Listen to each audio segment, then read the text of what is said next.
Hello, this is Eric from labofcoding.com.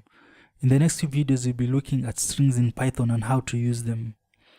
We've worked with string before, but in these few videos, we'll be looking at how to use them and the various methods that they provide that we can use. So strings are delimited either using single quotes, double quotes, or triple quotes.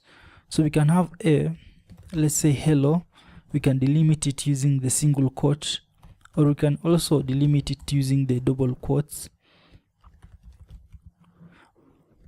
But you cannot combine a single quote and a double quote. If you start with a single quote, you must delimit with a single quote and so forth. You can also delimit it using triple quotes. So say for example, let's say hello.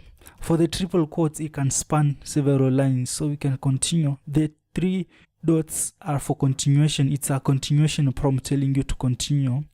So we can say hello world, and we can close that with three quotes.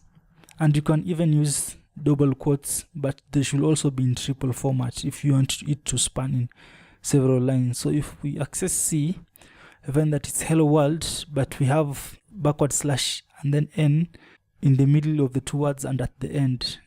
Backward slash N is an escape sequence which is pointing to the non-printable character new line. So because we have a new line between hello and world, so we have backward slash N to point to that, and the new line between world and the three quotes, we have it in the backward slash N at the end.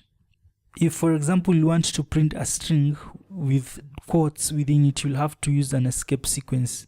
For example, we want to have the string, let's say D, and it should have the single quotes within it, so we can use the escape sequence backward slash and then the single quote, say hello, and then another one, and close it, and then close that.